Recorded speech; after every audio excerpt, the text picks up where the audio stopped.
TV 9 Bharatvarsh से exclusive बातचीत में केंद्रीय मंत्री स्मृति ईरानी ने कहा है कि बंगाल की सीएम ममता बनर्जी लोगों को प्रताड़ित करती हैं। स्मृति ईरानी ने टीवी 9 भारतवर्ष से बातचीत में यह भी कहा कि बंगाल की सरकार का सच से सरोकार नहीं है। उन्होंने कहा कि महिला का सार्वजनिक रेप क्या गिमिक हो सकता है। स्मृति ईरानी ने बंगाल की सीएम ममता बनर्जी पर बड़ा हमला बोला है। उनकी बातचीत सुनते हैं। वरिष्ठ केंद्रीय मंत्री स्मृति ईरानी जी हमारे साथ हैं, बातचीत करते हैं। स्मृति जी, आज बंगाल में हाईकोर्ट ने एक बड़ा झटका दिया है वहाँ की सरकार को। जो एनएचआरसी की टीम की जांच वो नहीं चाहती थी ममता सरकार, उसको आज जांच करने के लिए कहा गया। माननीय अदालत ने आज बंगाल की सरकार को आईना दिखाया है, सच का सामना करने की ताकीद दी है। हमारे लोकतंत्र में शायद ये पहली बार हुआ है कि एक मुख्यमंत्री अपनी पार्टी के माध्यम से उन लोगों को प्रताड़ित करती है जो अपने लोकतांत्रिक अधिकार का उपयोग करते हैं और वोट करते हैं।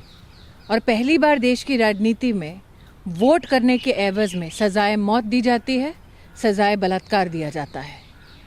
हमने इतने दिनों से देखा, देश भर की जनता ने, देश के न्यायालयों ने और कमीशंस ने किस प्रकार से भारतीय जनता पार्टी की महिला कार्यकर्ता अथवा समर्थकों को सार्वजनिक बलात्कार किया जाता है, किस प्रकार से परिवारों को इतना प्रताड़ित किया जाता है कि वो अपने घर, अपने गांव छोड़ देते हैं।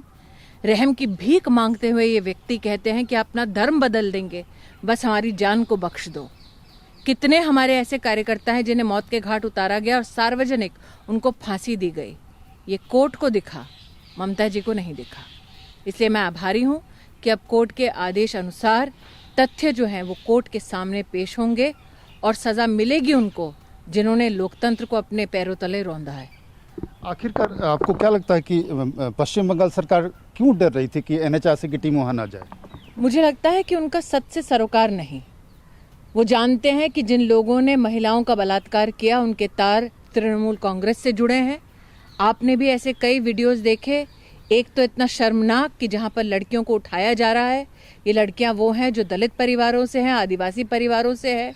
आज तो प्रश्न ये भी उठता है कि वो लोग जो मानव अधिकारों का दम भरते थे इस देश में, महिला संरक्षण के ऊपर कई लेख लिखते थे, वो चुप क्यों बैठे हैं? आपने स्वयं देखा कि एक तृणमूल का नेता बीजेपी के एक पुरुष नेता से कहता है कि अगर गांव लौटना है तो अपने घर की बहू बेटियों को पहले हमारे घर भेजो रात को। आप मान सकते हैं कि एक मुख्यमंत्री के नाक तले ये सब हो रहा है और मुख्यमंत्री को खबर तक नहीं।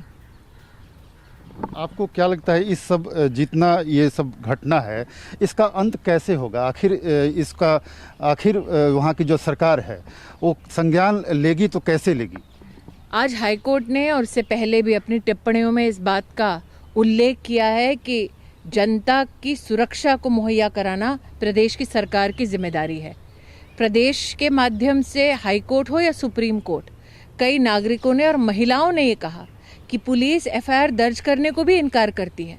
सुप्रीम कोर्ट में तो ऐसा खौफनाक मंजर प्रस्तुत किया गया कि एक 60 साल की वृद्ध महिला ने कहा कि उसके 6 साल के पोते के सामने उसका बलात्कार मात्र इसलिए किया गया क्योंकि उसे सजा देनी थी, वो भारतीय जनता पार्टी की समर्थक थी। 17 साल की लड़की का बलात्कार इसलिए किया गया क्योंकि उसको तृणमूल के गुंडे पनिश करना चाहते थे, क्योंकि वो भारतीय जनता पार्टी की समर्थक और कार्यकर्ता है।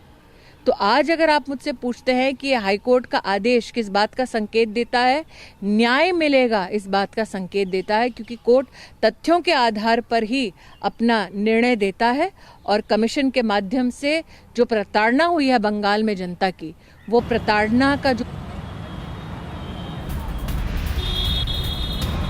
तो आप देख रहे थे केंद्रीय मंत्री स्मृति ईरानी को टीवी 9 भारतवर्ष पर पश्चिम बंगाल के मामले पर उन्होंने बड़ा बयान दिया है।